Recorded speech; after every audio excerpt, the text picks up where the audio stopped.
Welcome to World 11 News Channel. The Golden God has been looking pretty golden on Deal or No Deal Island. Australian Survivor champion David Genat has been running a smooth strategic and social game so far in his American reality competition TV debut. He's also been at the center of a lot of the action.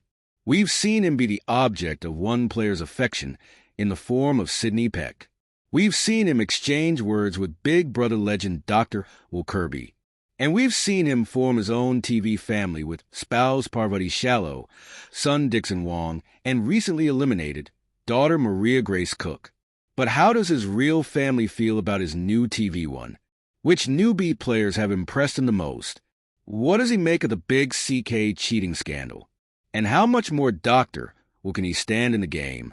We checked in with David to get answers to all that and more, and he teases that things are kicking into another gear on the other side of this week's cliffhanger.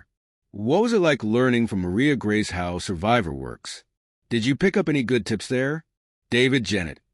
Man, I picked up some great tips from Maria Grace. I actually think she would probably low-key be good at Survivor. I think after you do a few of these shows, when little moments like that come along, they're so exciting. There was quite a few of those actually, and that was the one that really hit. But it was super fun, knowing that that's happening and just letting someone buy into it. It was pretty delicious. I'm not going to lie. What about when Will asked you what show you won? Was he tipped off, or did he really figure that out on his own? I don't know. Will is actually really smart. As much as I hate to say that, he is actually really switched on, and you can see that as we were going through the show, it gets harder and harder for me to disguise that I haven't done TV before just because of the way I interact with cameras and production. And there would be little things I would say to people where I'd catch myself or I'd kind of try to calm people down. I'd be like, no, it'll be fine because it'll come out this way. And then be like, oh, not that I would know. So I don't know if he was tipped off. I mean, I wouldn't put it past Will to have done something shady to find that out.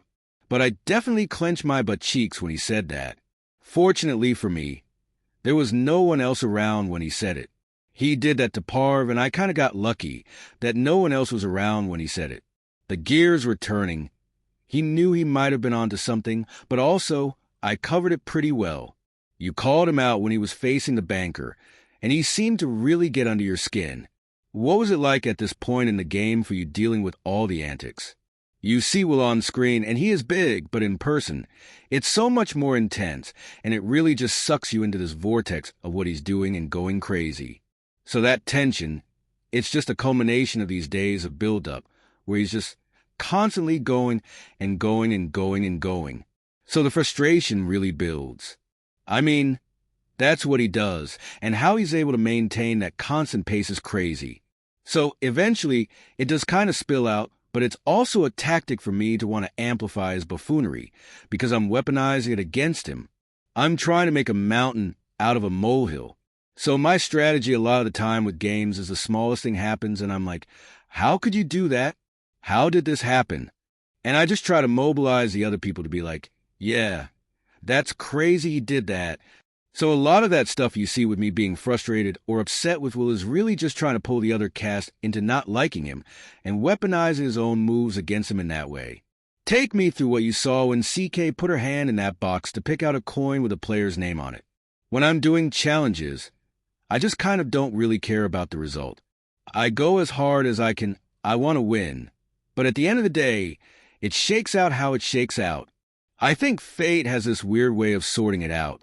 If Leet hadn't really seen what happened, I don't think anyone else really noticed.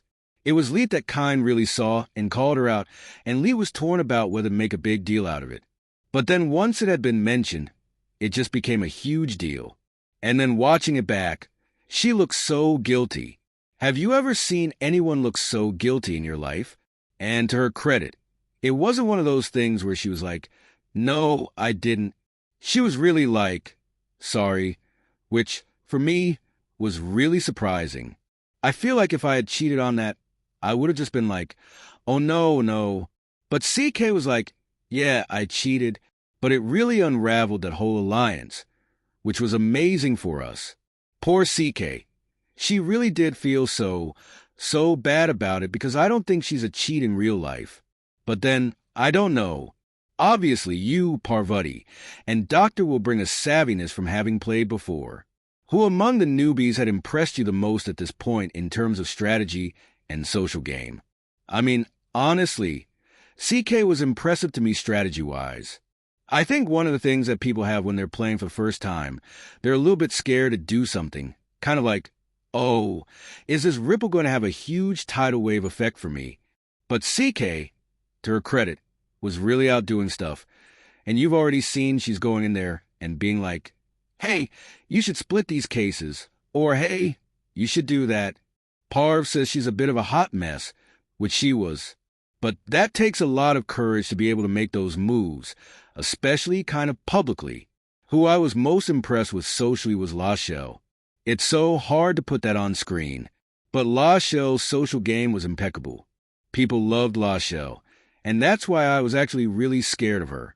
I thought, man, no one is going to want to put Lachelle out of the game. I know I would. I know the veterans probably would. But she was really, really beloved. So her social game was going great. And then obviously Philip as well. I feel like Philip really had a lot of alliances going. We see a lot of him with Parv, but I was very tight with Philip. Lee was very tight with Philip, and he had that kind of cross relationship between the domes where people are sleeping, which is so important, right? The Boston Rob handbook, which is very true. And Philip was the one that was from his dome who probably had the best relationships with me, with the girls from the other dome. He was playing really well. I know you got permission to do whatever you had to do while on the show, even if that meant creating a new family. So what has your real family's reaction been to watching your new TV family? Yeah, like, Dad, have we got another son? What's going on here? No, they're loving it. They love the show. I do some pretty wild stuff on these shows, and I have a pretty open card to do whatever I want. I guess I treat it like it's an acting role. It's like open season. I can kind of do what I want in the show. So they've been really enjoying it. I think they like to see that side of me. I think the side they get is pretty nice and regular and probably boring. So then they see me out there being crazy. They love it.